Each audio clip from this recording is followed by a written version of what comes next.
On today's show, an international dating service for animals, Aboriginal toys, and Ooze investigates animals that hold on, all on Hot Science.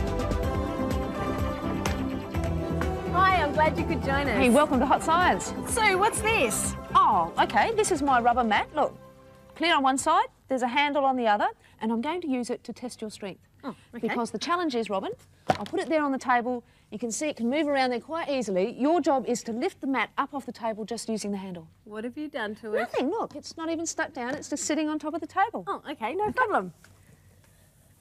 Oh, Robin, put the table down. I just want the mat. No, can I stand on the table? Yeah, it's an old table, that's okay. Okay, I'm going to get this mat. 1, 2, 3. Rob, keep pulling. I can't. You really can't lift it up? What have you done Well, to there it? is a bit of a secret. Come and have a look up close. This mat is 45 centimetres this way and 45 centimetres this way, which, when you add it all up and do the sums, means there's 2,025 square centimetres on this mat. Okay, now for every square centimetre, that's a centimetre by a centimetre, there is 1 kilogram of air pressing down on the mat. Okay, so when you add it all up, there's 2,025 kilograms of air pushing on the mat, and it's no wonder you can't lift it up. But I can't feel it. No, normally something like a mat feels quite light, doesn't it? But that's because there's normally pressure pushing from all directions. Air pressure's pushing down, side to side, and underneath. What we've done here with this mat, though, is we've pushed all of the air out from underneath, so there's not the air pushing up. We've got 2,025 kilograms pushing down, and that's what you're trying to fight against. And you'd never be able to lift it. Oh, well, is there any way I can lift up this mat? Oh, yeah, sure. If you just let the air in underneath to balance that, it's really easy. Suction. Hey, Max, Harry, guys, what's up? Hey, here you go. Hello, Ooze. Hi, Rob. What are you doing? I was just talking to my tree frog friends, Max and Harry. Aren't they lovely? Yeah, they are. Now, have you ever wondered how tree frogs and some other frogs can climb up trees? Oh, no, not really. Well, it's because they've got suction caps at the end of their toes. Ah. Yeah, you can see them now. And now, which one's this green one, That's Max? Harry. That's Harry. Well, Look at Harry go. He's trying to climb out. You can see he's got 4 little toes, and on the end of that are those round. And they're the suction caps. Yeah. Do you want to see how they work? Yeah, sure, Rob. Yeah, well, I don't want to hurt your frog, so I've got a ball and a suction cap. Okay. Now, if I just wet this, Yeah. push that down on the ball, Right. look at that. Wow. See? Yeah. Now, how that's working is, as I push the ball into the suction cap, I'm forcing all the air out, so no air can get in, and I'm sealing it with some water. Right. Right? Now, as Sue explained with that suction mat that she tried to trick me with, there's lots of air pressure pushing down, and it's that pressure that's holding the cup onto the ball. Ah. Now, a lot of animals use suction just to stay alive. Like you can see here, a sea anemone. But instead of using air pressure, the sea anemone uses water pressure to stay on rocks. And of course, there are our friends, the frogs. Yeah, like Max and Harry here. That's right. Now, Ooze, can you think of any other animals that use suction? Octopus. That's right. What about, say, an animal in your backyard? Oh, what, like a slug? Yeah, a slug uses suction. Well, that's something you can try. If you've got some spare time, why don't you go outside and see if you can find an animal that uses suction? Hey, plants are really amazing things, aren't they? They've got their roots in the ground and they spend all their life in one spot, and somehow they're able to draw nutrients up through their roots to the rest of the plant. How do they do that? Well, have a look a little bit closer here. I have an ivy leaf here with a bit of stem. Now, plants use long, thin tubes, a bit like straws, in their stems to transport nutrients and water from one part to another. So water nutrients from the soil are transported along these straws right to the very, very tip of the plant. And we can do different experiments with those tubes, but what I want to show you is using a bottle, some modelling clay, a straw, some scissors and a few things to make holes in that modelling clay. Now, let me show you what to do. First of all, you get a plant with a leaf and a long piece of stem, and just cut the end off so you've got a nice clean piece of stem. Next, make a hole in the modelling clay. I'll just squash that down a little bit. Make a hole with a pencil so that you can put your straw through the modelling clay. So I have a hole there. I'll put the straw through the modelling clay like that, and I'll just blow the end out because I don't want that modelling clay to get in later on in the experiment. Now all I need to do is make a hole in the modelling clay for the stem. So I push it through with this piece of wire, then push the stem through. Actually, I might just make that a little bit of a bigger hole. So like that, and then press the stem through like that, and check that it's clear as well. Now, I put all of this into the bottle with water, like that. Make sure all the holes are sealed. There's nowhere where the air's going to get out through the modelling clay. And make sure that your stem goes all the way into the water like that. Now, I need somebody to suck on this straw and complete the rest of the experiment. Rob, can you come and help me? Sure. I always like somebody else to do the hard work. If you have a look, another thing to point out is that the straw is just above the water. You don't want the straw in the water.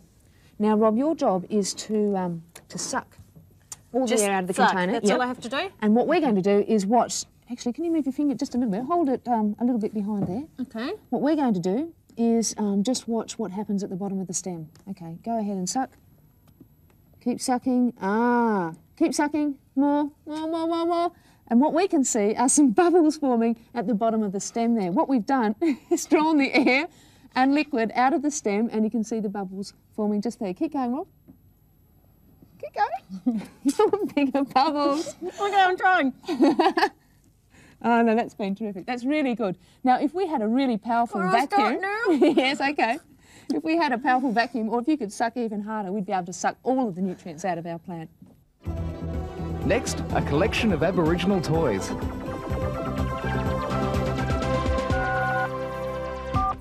What's your favourite toy? Is it a video game? Maybe it's an outdoor toy like a trampoline. Mine's a teddy bear. Children have been playing with toys for hundreds of years. I don't know, just to have some fun. But imagine this, what if we didn't have electricity? Or worse still, we had to make our own toys? Well, we've got Francesca here today. How are you, Francesca? Good, thank you, Robin. And you've got some rather unique toys here. Yes, I've got some wonderful Aboriginal toys here. These were made either by Aboriginal children or for Aboriginal children by adults. We've got some wonderful marbles here, and I think children throughout the world can relate to marbles. These ones are wooden ones, and also a stone one which was baked and made from clay and ash. We've got a container used by an Aboriginal girl. These were used to place grubs, seeds, food stuff in, carried from place to place. Now this is fantastic, made of feathers. Is that a ball? Yes, this one would have to be my most favourite one, I think, Robin, because it's made from emu feathers, and it was used by Aboriginal children and also adults, and they would throw the ball from one group to another, almost nearly the first Aussie rules game, I think. We've got some more in the museum. Can you tell us about these? We have some wonderful material in the museum. There's approximately 500 in our collection. They come from all over Australia, and they date as far back as 1885, so some historic material there. We have here some boomerangs featured, some Shanghais. We have some more boomerangs, emu feathers, some bark shields, some woomeras, some bark canoes. This one in particular is a spinning top, and not your shop manufactured spinning top, but certainly very effective. We also have some weaving. This is a small plane. The emu feathers again, my favourite. We have some bark shields, wonderful things for protecting themselves. Also some dugout canoes from northeast Arnhem Land. These ones are dugout ones. The other one is a bark canoe, is very differently made. Some tin masts made in the Kimberleys regions in 1935, some bark and turtle shell missiles, whatever material was available. Now those are some amazing drawings there. Will the children make the same drawings all over the country? No, those ones are very unique to Central Australia, to the desert regions. In the coastal towns, northeast Arnhem Land again, they had bark paintings there with lots of lines and cross-hatching, so very different. Yeah, sound great. Now what about these? What's this one? Okay, this is a digging stick used by Aboriginal girls out in the community to dig up the ground and get grubs or to get a small lizard that was underneath the ground. I recognise this one, a boomerang, yes? Yes, yes. This one is a normally shaped boomerang, what we're used to seeing, although there was very different types. That is a returning boomerang, and there were some that weren't returning as well, some used for fighting. This one looks like it's come a bit of a drift here. Yes, this is a very interesting one, and it just shows how important it was to the maker, because it got broken while it was being used, and they've repaired it with some kangaroo sinew. So obviously a favourite for the maker. And this here a shield, is it? Yes, this would be cut off the tree when the bark was quite green. It would then be moulded and fashioned into the shape that the person wanted it to be in. And they would also put in a little handle there so that the shield could be held upright when being attacked by oncoming spears. And this one here, just a piece of bark? Yes, this is a piece of bark, but this one was used as a target practice. So it would either be rolled on the ground or placed in a particular place, and then the children would throw their spears at it. Fantastic, Francesca. Thank you very much for coming in. Thank you for having me, Robin. Thaumatrope. Oh, look, why do they keep on putting words up that I can't pronounce? What's this one now? I don't know. Hey, Oz, what's your problem? See, what's this word here? Oh, thaumatrope. Oh, is that what it is? And this is a thaumatrope. Have a look, Oz. There's a spider on one side. Yeah. Look, it's got a red back. And on the other side is a spider's web. Oh, and two right. pieces of string. You watch what happens when I pull the string tight and I twist it. What do you see? Oh, wow! Hey, the spider's on the web. That's right, and that's what a Wow. thaumatrope is. Now, these things were first designed hundreds of years ago, and they're really simple to make. Do you know what I think? What? The best sort of toys are the ones you make yourself, aren't they? Yeah, they are. And these things are really simple to make. Let me show you what you do. Okay. You get a hole puncher like this. Yeah. And you get... Oh, I won't talk about those just at the moment. Okay. But I have got some white pieces of card and some pieces of string. Now, the first thing to do is make a hole in the pieces of card, like that. Yeah. Oops, and I'll just pull that one out, Ooze. I didn't make it very well. So you made one on that side? Yes, Okay. make one on that side, and I make another on this side. All right. Squeeze it a bit. Oh, Wow. wow! That was a hard Now what you press. need to do, actually what I'm going to do is just tidy this one up quickly. Okay. Can I do that? You should have done it right the first time, I should have Sue. squeezed it tight like that. That's good. Okay, then we get a piece of string and we Okay. tie a piece of string into each side hole, okay? Now, Ooze, you Yeah. could just keep yourself busy there while I do this. Okay, so you got to tie a knot in that end. Mm-hmm. And that's one string. piece of string. Yeah. Get another piece of string and tie a knot in that end. Wow. Now, these are going to be the handles for my how do you say it? Not even I can say it properly. It's a thaumatrope. That's right. Well done, Ooze. That's what it is. Now, I tie a knot there. Yeah. There we go. Now, Ooze, what I could do is draw my pictures there. But Okay. I've come up with a niftier idea, and that is to actually put the pictures on a sticker. Oh, you cheated. Well, I'm cheating, but it also means that if I make a mistake, True. I haven't ruined my piece of card Yeah, with true. the holes. Yeah, it's a good idea, so, actually. look, I've got a bird cage. Yeah. Now, this is where there's a bit of a trick. Okay. I've put the bird cage up that way. I'm just going to turn the card over that way. Right. Now, remember which way up the bird was? Yep. Oh, the bird cage. I'm going to put the bird that's going in the cage the other way up. Upside down. Right in the middle where the bird cage was. You'll fall off his perch. Now, let's have a look what we've got. We've got the cage on one side. Right. We've got the bird on the other. Pull the Okay. string like this and turn it really fast. What do you see? An upside down bird and an It's upside down upside down, cage. is it? Okay, let me turn it this way. You ready? Yeah, that's better. There. What do you Oh, see this wow. time? The bird in the cage.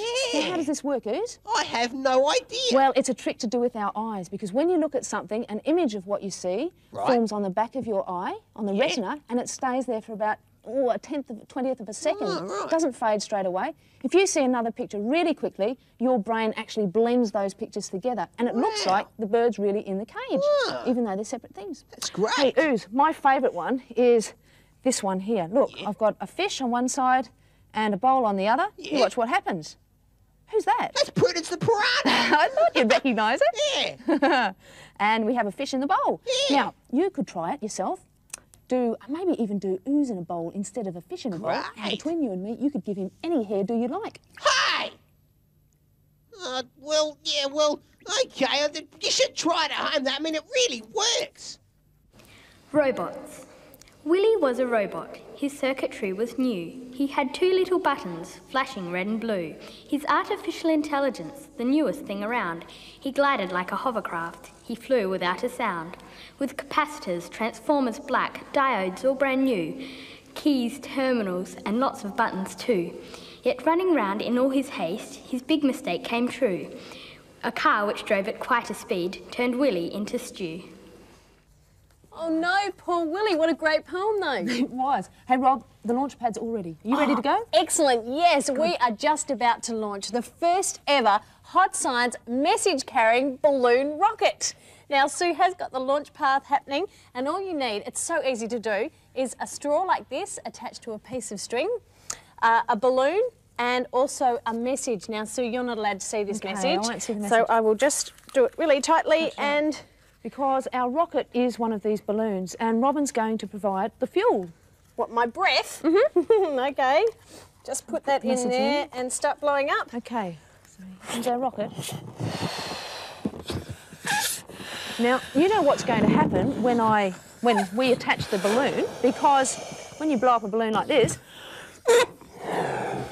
and you let it go, and the air rushes out this way, the balloon pushes that way, and normally this sort of thing would happen.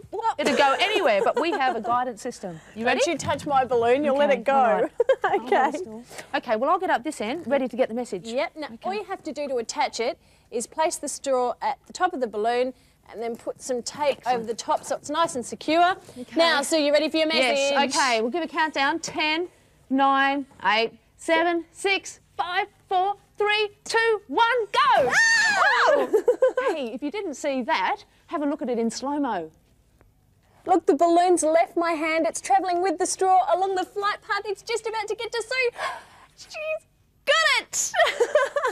Now, Sue, tell me what the message is. Well, let me just show you. This is the message, is it? Let's have a look at that. Can you understand it? I think it says, where's Ooze? That's terrific. Well, our guidance system really did work. That was great, Rob, but now I've got a new challenge for you. Oh, no, what? Let's see if we can design a guidance system so we can send messages around corners. Fish have an unusual sense organ that runs along each side of their body. It's called the lateral line. It detects vibrations in the water similar to ears, which detect vibrations in the air. Next, animals with microchips.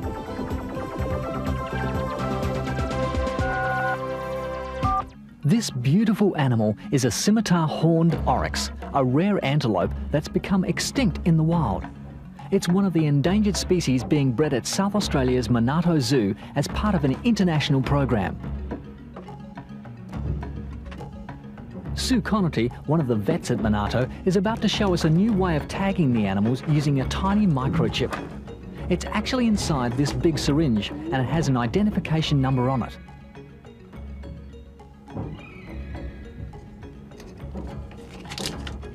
Sue uses a sort of ray gun to scan the chip and check the number. 124059. This is the needle Sue uses to inject the silicon chip.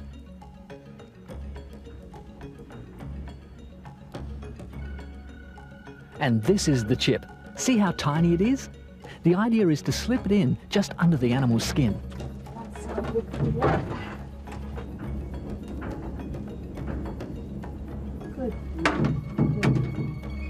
The antelope is put into a pen to keep it still. The injection is so quick it probably doesn't hurt a bit. Well, it didn't hurt Sue anyway.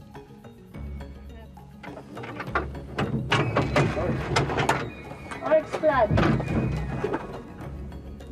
Then a quick scan to double check the identification number.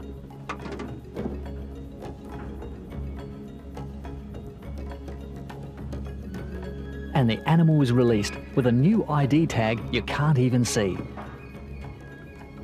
Behind us you can see the scimitar horned oryx, one of which we have just microchipped. They're quite a large wild animal, which is why we used such a facility to restrain him. The microchip we use these days is the only permanent way of identifying them, which we know will stay with the animal for its term of life. In the old days we used to tag them in their ears, which often get ripped out, or tattoo them, and often that is lost over time. So nowadays with the microchip we have a permanent ID. All the animals at Monarto are tagged with microchips, just like other exotic wildlife all around the world.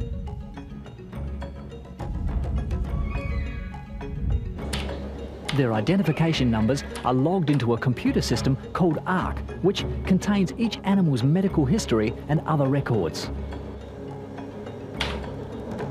The Minato computer is tapped into other ARC systems at wildlife parks all around the world.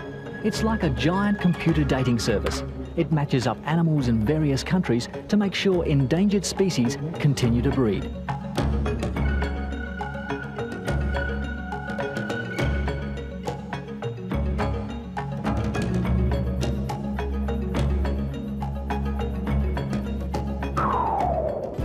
The earthworm has 5 hearts to circulate its blood. 5 hearts? Must have something to do with how long it is. Here's a trick for you to try though. We've got some matches on the table. Now, how can we move these matches without touching them? You worked it out? Before we show you how to do it, let me just show you what we've got. We've had a whole lot of little matchsticks and we bent them in half like this. Not so we'd break them all the way through, but so that we could bend them. And if we have a look, see there are 5 there. We push them together like this so that the edges are touching. Now, Rob, you've got the answer. And the secret ingredient, it's just some water. And all you have to do is put 1 or 2 drops in there. And now just watch this.